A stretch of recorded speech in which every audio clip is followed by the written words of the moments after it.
On peut vraiment plus rien dire. Mais où est passé l'humour? On en est réduit à se censurer. On est opprimé, c'est affolant. Rassurez-vous, la société ne s'est pas totalement effondrée et on peut encore parler. Je vais vous expliquer dans cette vidéo ce qui s'est passé, à travers une perspective historique et deux perspectives contextuelles. Paniquez pas, ça va être très simple. D'abord, la censure de la bien-pensance, la SJW et tout ça, ça a toujours existé. C'est pas un truc nouveau du tout. Le terrorisme intellectuel, ça a toujours été un argument qui a servi pour essayer d'avoir raison. Le point Godwin, aujourd'hui, c'est pas une invention totale. Enfin, je veux dire, il y en a toujours eu. Il suffit de regarder les débats politiques depuis qu'il y a des débats politiques. Comme après, dans les années 70, par exemple, où les 68 arts, pour gagner les arguments, traitaient tout le monde de fasciste, contre-révolutionnaire, réactionnaire. Vraiment, il n'y a rien de nouveau. On trouve toujours ce type de gens exagérés et chiants, et on les retrouve dans tous les milieux. Des gens inexpérimentés, inarticulés, qui découvrent un concept et qui l'utilisent à tort et à travers, ou simplement des gens complètement stupides. Faut pas oublier, hein, ça a toujours été comme ça. Il y a toujours eu des débats d'idées avec des arguments qui sont pas bons, tout simplement. Faut pas dire que c'est une nouvelle tendance, que tout d'un coup il y a des gens qui sont nuls pour s'exprimer, ou qui découvrent un concept comme le patriarcat, et qui d'un coup le fout à toutes les sauces. Il est temps de passer aux deux points contextuels dont je voudrais parler. Et il y en a un que je vais vous expliquer en toute connaissance de cause, parce que moi je suis un mec drôle. J'aime bien faire marrer les gens. C'est vraiment ça. Je suis un mec marrant, moi. Alors, vraiment, je peux vous en parler sur l'humour, parce que c'est mon boulot. L'humour, des Grecs anciens à aujourd'hui, en passant par le rire de Bergson, c'est un réflexe humain qui est basé essentiellement sur la surprise et sur le décalage culturel. Il est donc évident que lorsqu'on change de population, toute cette société change, comme elle change en permanence, il est évident que les éléments de surprise ne sont plus les mêmes, il est évident que les références culturelles ne sont plus les mêmes, que le décalage ne se place pas au même endroit. D'ailleurs, un critique sagace de ces gens qui se plaignent qu'on ne peut plus rien dire et que l'humour a disparu aujourd'hui, ferait bien de remarquer, et à remarquer d'ores et déjà, que il y a un profil de ces gens qui se plaignent. Ce sont des gens qui sont vieux, comme je viens de le dire, la référence a changé, des gens qui sont réacs, hein, il y en a toujours, hein, de toute façon, et ils se plaignent toujours que les choses changent, et il est vrai que les choses ne changent pas. Il y a ceux qui avaient auparavant les privilèges de la normalité, qui se moquaient des gens différents qui ont gagné à force de lutte et d'intégration, on peut le dire d'une certaine façon, le droit de pouvoir se moquer des gens qui auparavant étaient normaux. Ce faisant, c'est plus dur de se moquer d'eux parce que on les connaît au-delà de la caricature qui suffisait auparavant d'invoquer pour trouver quelque chose à dire, une billevesée, une blague sur eux. Maintenant, on sait que c'est pas vrai, que les PD tortillent pas tous du cul, que les Noirs sont pas tous feignants, que les Asiatiques sont pas tous formates, que les femmes sont pas toutes débiles.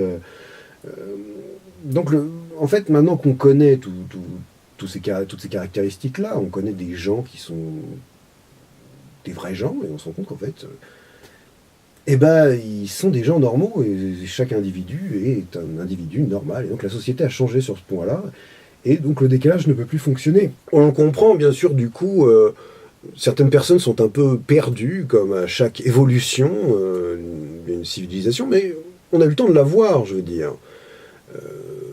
Eux-mêmes, d'ailleurs, les gens qui trouvaient encore l'humour franchouillards des années 80 ou 70 en disant « Ah, on peut plus dire ça maintenant », eux-mêmes, ils rigolaient pas des masses quand ils voyaient leurs parents, dans les années 30, rigoler des blagues de Bach.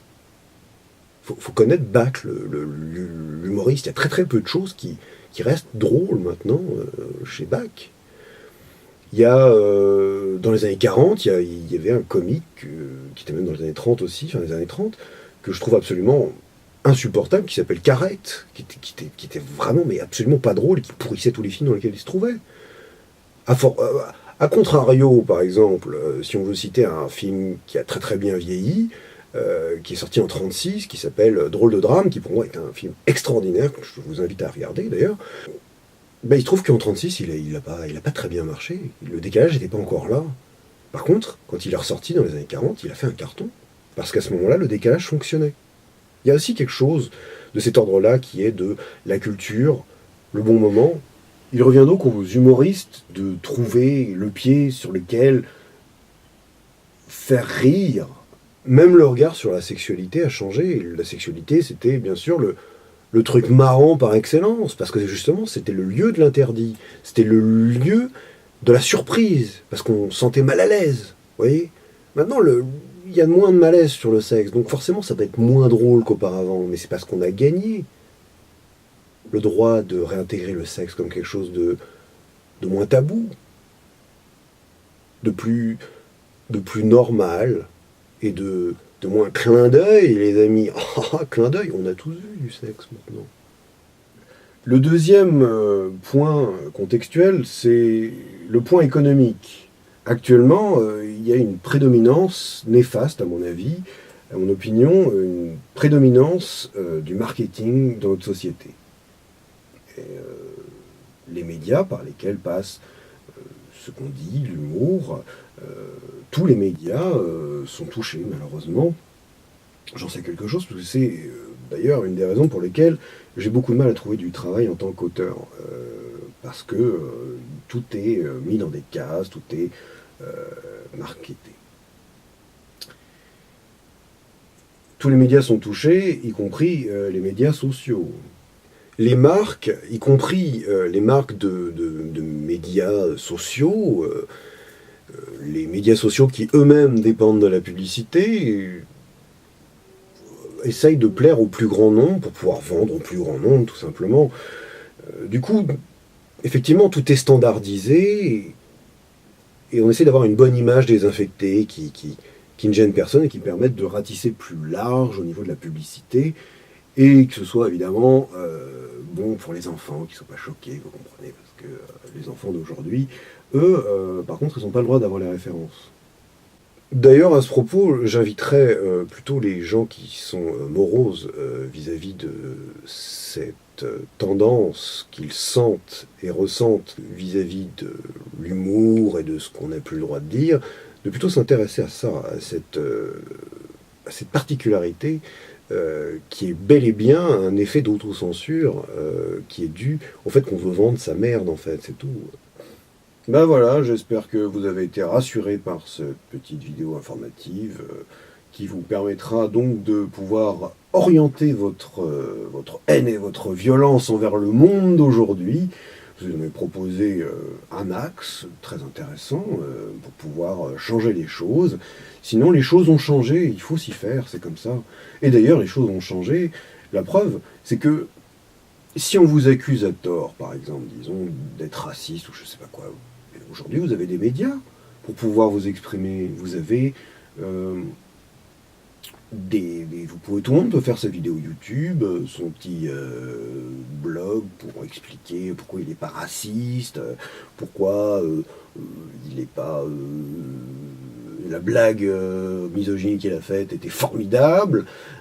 Évidemment, là, il y a une lutte à mener également pour que les médias alternatifs soient reconnus comme étant des médias valables. Le problème, c'est qu'aujourd'hui, les médias de masse, les grands médias, comme on dit, restent quand même une valeur sûre pour avoir de l'écho dans ce qu'on raconte. Et là encore, vous avez une lutte à mener, mes amis, qui sont effrayés par le changement. Bon. En attendant, je vous propose de mettre des pouces sur cette vidéo qui est formidable, même des pouces négatifs, je m'en fous, ça fait aussi grimper la vidéo dans les références, donc après tout, je m'en fous. Vos commentaires, hein, pour me dire «Ah ben oui, il a raison», ou alors «Non, c'est des conneries, je trouve que c'est la dictature de la pensée», mais je vous ai expliqué, les gars, quoi. Il n'y a pas de dictature de la pensée, il y a des gens qui s'articulent mal, ou on a changé de société, quoi. C'est les deux points essentiels, enfin, quoi. Mais, vous pouvez vous abonner à ma chaîne, hein, pourquoi pas. Voilà, apparemment les gens le font sans que je leur demande. Et vous pouvez aller sur mon compte Tipeee, je pense que ça va s'afficher bientôt parce que c'est plus large en ce qui concerne